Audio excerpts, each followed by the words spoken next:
يا الصورة تشاهدون عينة من الجيوش العربية المكدسة من المحيط إلى الخليج العربي.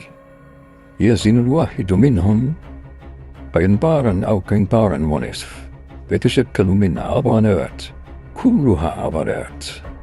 يأكل ويشرب الفحم من المأكولات، يمارس الرياضة، يستطيع جر دبابة وحمل شاحنة فوق رأسه، بل والقفز من علو شاهق على قدميه. طبعا أنتم تظنون بأن هذه القوة هي الآن تؤتي فيها السواهي من تدمر تلك الدبابات وتذل اليهود. لا، آسف التحيي بظنكم، إن من يفعل ذلك هم أولئك الفتية أسفل الصورة، ما يتجاوز وزن أحدهم 60 كيلوغراما.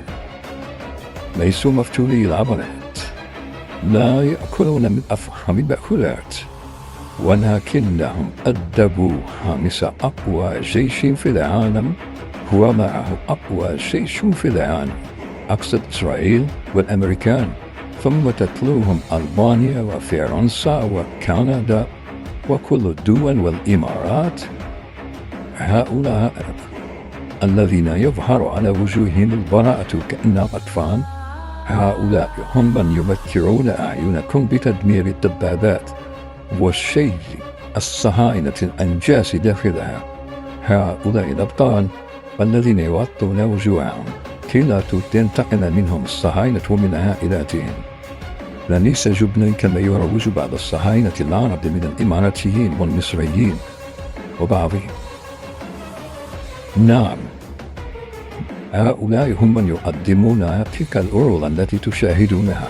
هؤلاء من حافظوا شرف الأمة، هؤلاء من وذلوا الصهاينة، هؤلاء تسببوا في خسائر بالمليارات. بهؤلاء المجرمين في إسرائيل رحمهم الله وتقبلهم عنده في جنات الخلد.